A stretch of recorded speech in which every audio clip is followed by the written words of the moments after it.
Hello, this is Jax here from jaxhenderson.com.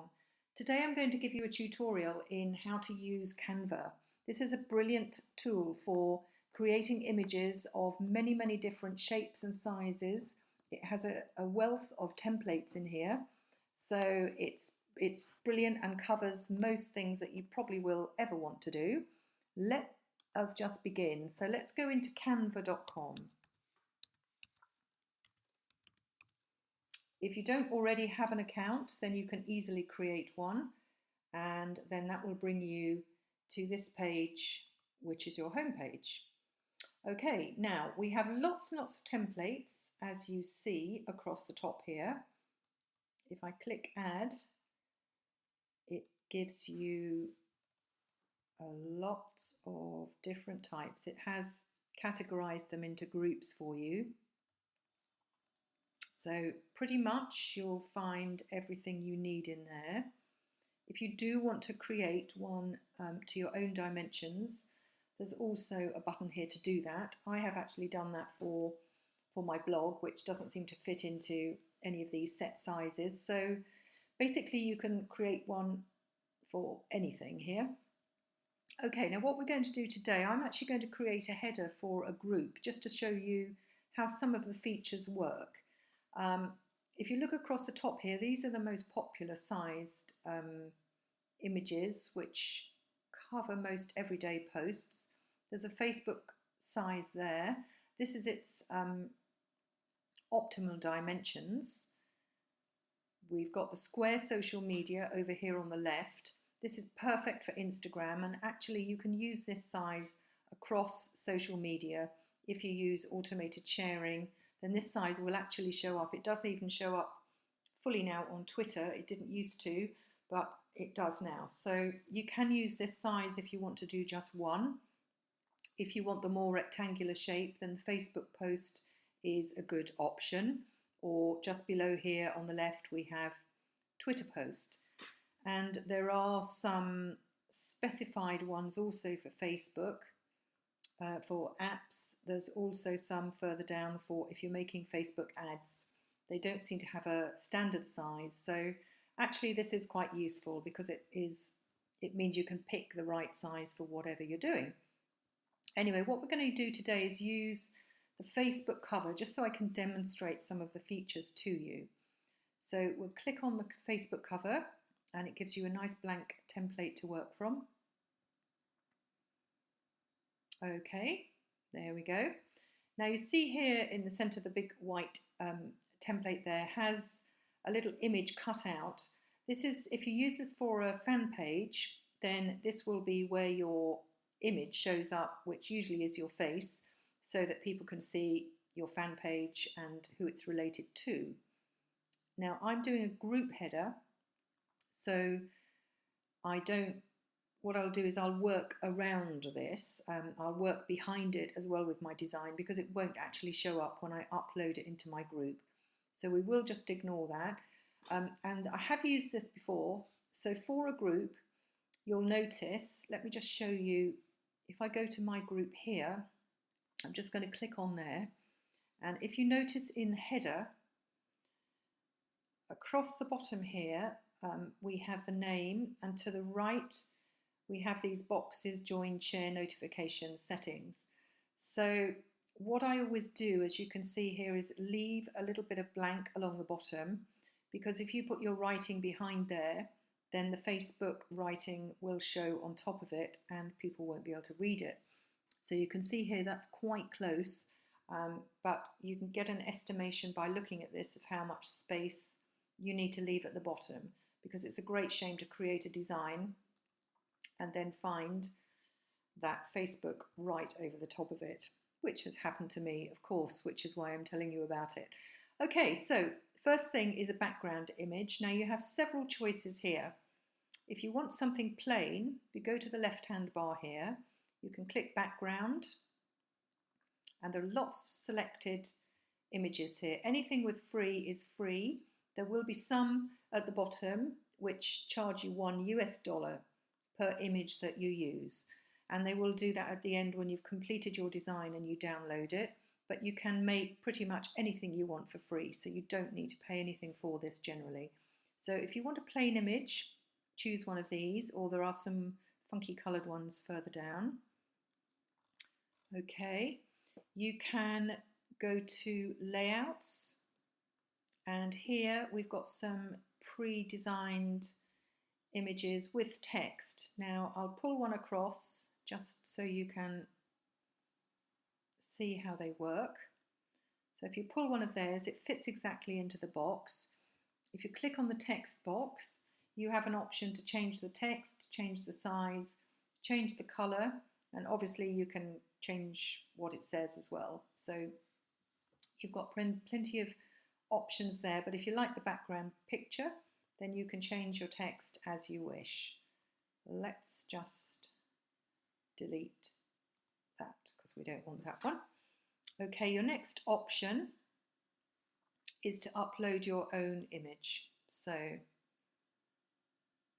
go to uploads and you click this big green button at the top.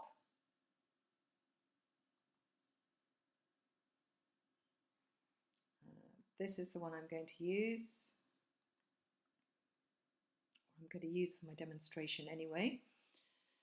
So that can be dragged across. Now you do actually have one more option for backgrounds. There's a search bar here. So let me just put in people.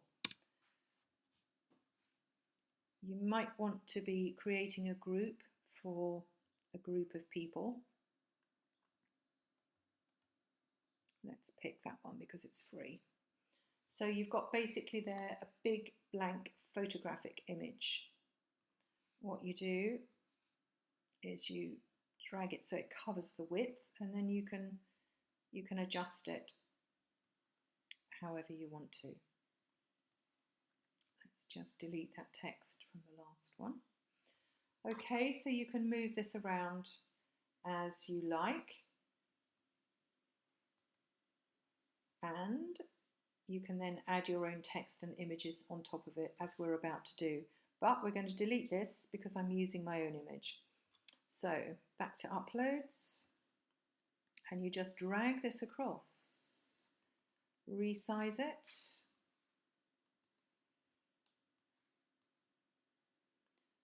Okay, let's make sure it covers everything there.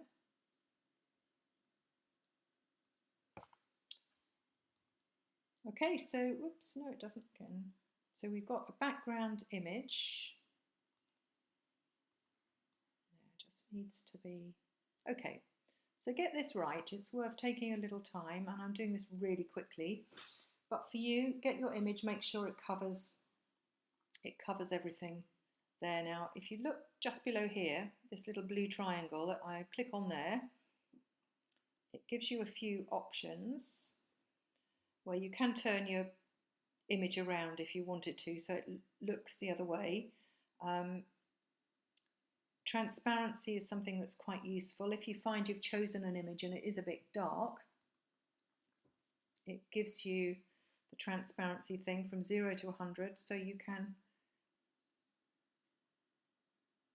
change that to make it lighter if you want. Some of the images are quite dark, so that's actually a very handy feature. That is how we'll leave that there. Okay, so the next thing is to add some text. So on the left-hand side here, you see where it says text. Several options. We've got basic text boxes here. There are 3 sizes, and you've got lots and lots of options here. So you can pull across circles. Again, you can resize, you can change the text. You can change the colour, you can change the script.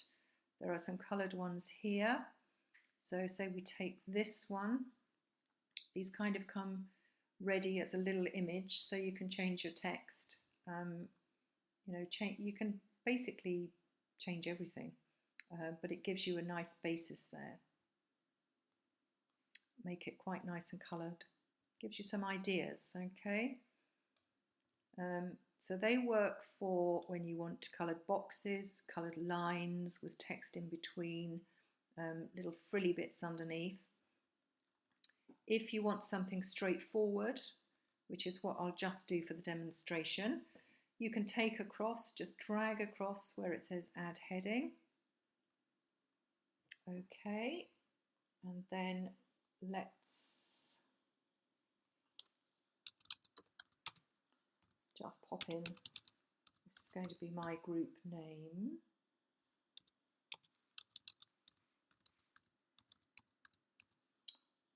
Okay, these are going to be, this is a group going to be for the people who've taken out the 6 Steps scholarships with me. Okay, so I'm going to do it roughly for the moment. You may want to change the colour, so you can pick a colour there, or if you click add, you can choose anything from the spectrum. Brighten that up a bit. Okay, that didn't quite work, so let's click. So as you see, what I did there by mistake, you can do individual colours for individual letters. What I need to do is highlight the whole lot and click that colour so it's all the same. But that just shows another feature that you can actually do individual colours, individual letters, and we can also change the text. So you can pick any one you want. Okay, you can change the size.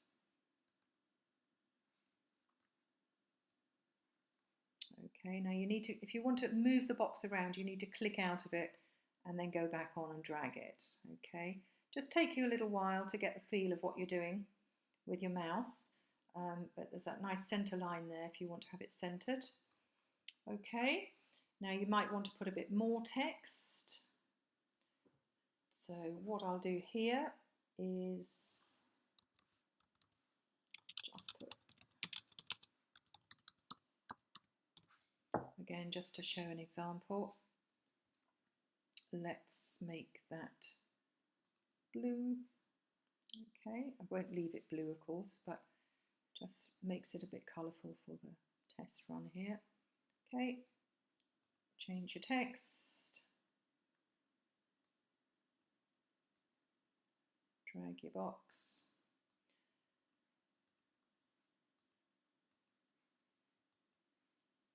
Okay, now what is also quite handy, you can also add images and things. You can layer everything in here, which is just a brilliant option.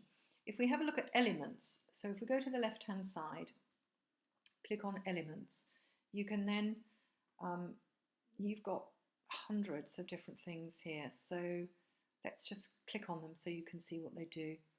So obviously Valentine's, there's lots of hearts, arrows, images, cakes, love. Okay, let's choose a different one.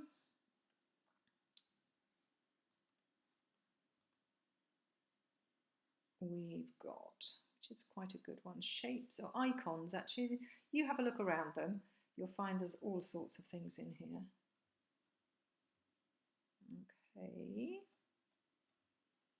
you'll be amazed how you actually begin to use these. You see, you could just pull that little light bulb across here. We'll put that there just for now, but actually you remember that this does not show on a group photo, so therefore it's actually okay to put something behind for the moment. All right, so we've done that as a little extra image, or you can take one of your photographs. One example, which I may or may not use, but you might want to put a photograph of yourself on your header. I'm going to make that a little smaller, just as an example.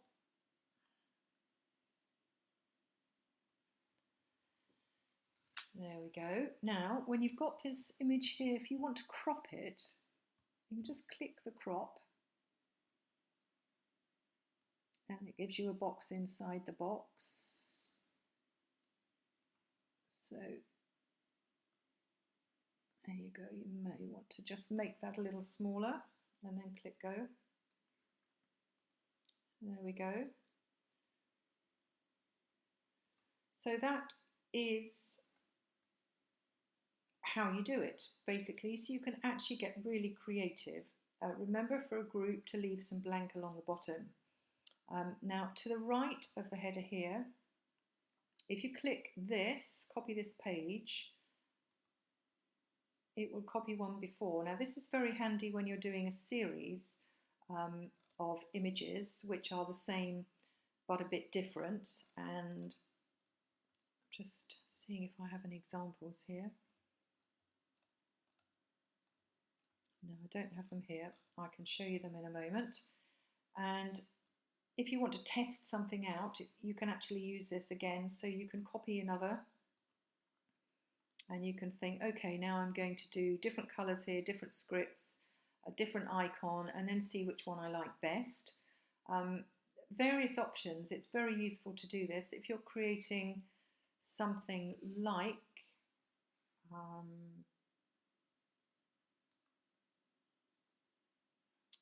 trying to find out where mine might be. I'll show you those when we go out of this. Okay, and then if there's one that you don't want, you can just press delete this page. You can move them up and down with these buttons. Okay, and make sure you give it a name at the top. So to rename your design, this is the title across here. They actually give them a name, as you can see there, which is sometimes if you put some text, sometimes they copy that. So let's put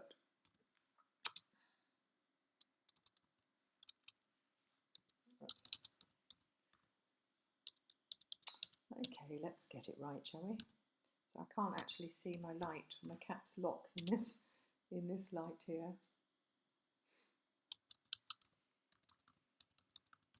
Okay, and group. So if you're actually in my group, then you will see this completed header at some point. It won't look quite like this, but I'm sure that's giving you an idea now of what you can do. So you've got this. Now if you click download, if you're happy with your click download, click here image for web, and it will save your design wherever you ask it to.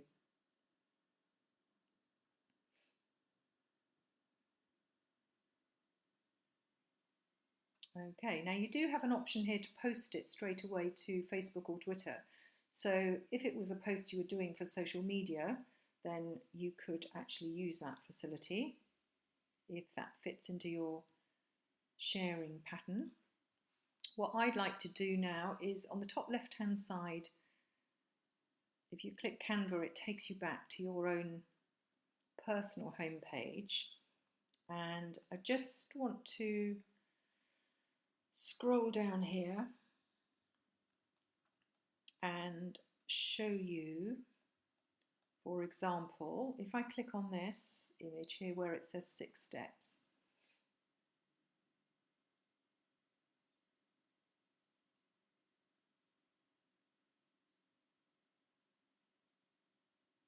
this is one where I've used that duplication factor, and as you see, this is a 6 steps. So I've created a basic image and then I've adapted it. I've added different bits on each one to make it an individual picture. So that's a really great feature. It means that you don't actually have to recreate the same picture every time. You can create one and then adapt it for each stage. Okay, so that works really, really well there, just to give you an example of that. So basically, that is Canva. You can use it for all sorts of things. They've got this huge range of templates for you. Pretty much all of it is for free, and you can get a paid version. I haven't found that I actually need it yet. There is an upgrade button here, but what that does, I really don't know because I don't need it. There are also some helps learning to design. So there is help inside Canva here, tutorials that you can use as well. So anyway, I hope that's given you a basic idea. So I wish you luck with your Canva designs, and I hope you found this a really interesting tool. Thank you for listening, and I will be giving you another tutorial soon. Thank you, Jax Henderson. Bye-bye.